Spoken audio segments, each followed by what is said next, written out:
Fin d'année 2019, nous autres, étudiants de l'EPFL, passons les fêtes de fin d'année entourés de nos proches dans une atmosphère joyeuse.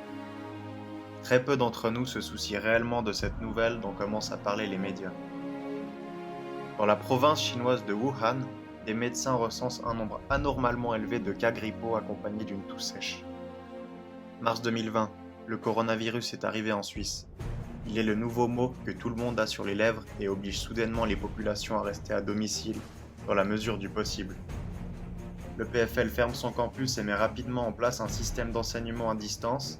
Les supermarchés sont pris d'assaut et les gens s'arrachent les derniers paquets de papier toilette présents dans les rayons. Voilà maintenant plus d'un mois que nous sommes bloqués dans nos appartements et que notre futur incertain nous questionne. Serait-il temps de changer nos habitudes, ainsi que le fonctionnement de notre société ? Mec, ça commence à être long là, ce confinement. De ouf, vivement qu'on puisse faire autre chose que des courses. Oh, m'en parle pas. Quelle histoire ça aussi. Le supermarché, pour moi, c'est un enfer. Tiens, rien que la dernière fois, t'arrives, déjà le truc est immense. Toi, à la base, tu veux juste des bons petits biscuits, et t'es obligé de faire tout le tour du mastodonte au milieu de plein d'autres gens, tout aussi mécontents que toi d'ailleurs, à qui évidemment t'adresses jamais la parole quoi.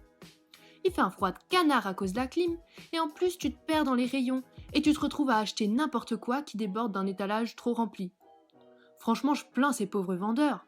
C'est plus un magasin, c'est une usine. Bientôt, ils se transforment en robots. Et dans ce périple, tu tombes sur des trucs vraiment tristes aussi. Tiens, par exemple, l'autre coup, j'ai vu un rayon de tomates d'Espagne qui coûtait 2 fois moins cher que des tomates de Suisse. C'est de l'exploitation à ce prix-là, sans parler du transport. Bonjour la planète. Et puis, une fois que tu t'en sors et que t'attrapes à peu près ce que tu veux, produits chimiques en prime, bien sûr, tu dois seulement retourner chez toi. Mais c'est que c'est vachement loin ce truc. T'en as pour une bonne demi-heure d'embouteillage. Eh ben, t'as l'air vachement énervé contre le supermarché, dis donc. Ouais, d'ailleurs, ça me donne faim.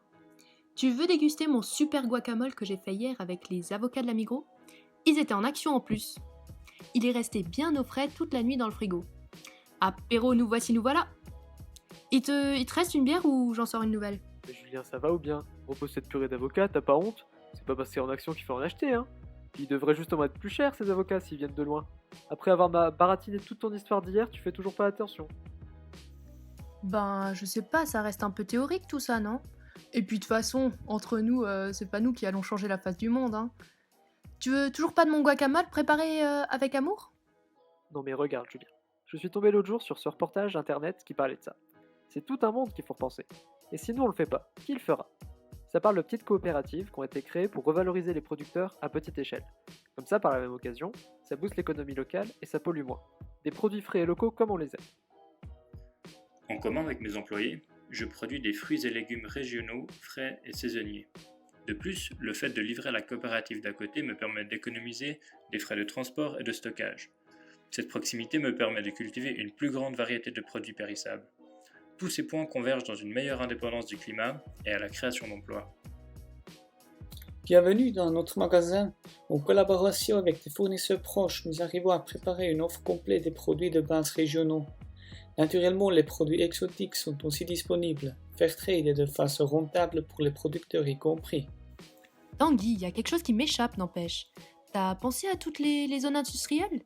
C'est à eux-mêmes genre des quartiers énormes. Qu'est-ce qu'on va en faire ?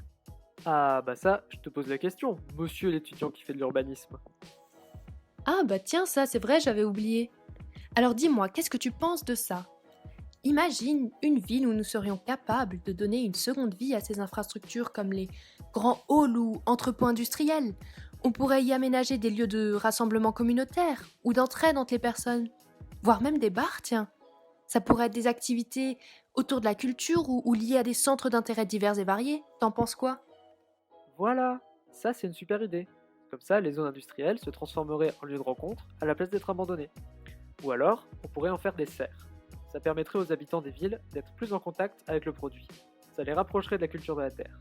Et en plus, comme ça, ils comprendraient mieux le travail des producteurs locaux. Ouais, ça serait un super quartier ça. Grave, j'espère vraiment que les choses bougeront après tout ça. J'en ai trop marre que personne n'agisse. Oh pareil. En tout cas, moi, je suis motivée à faire changer les choses. Faut qu'on tire des leçons de cet épisode. Carrément, mec, on va pas lâcher l'affaire. Pas mal. Et bah, tu sais quoi? Je pense qu'on peut être fiers de nous. Des visionnaires pareils, on va en épater plus d'un avec ça. Enfin bon. C'est bien beau tout ça, mais moi, elle m'a crevé cette journée. Ouais, on changera le monde, mais après la sieste.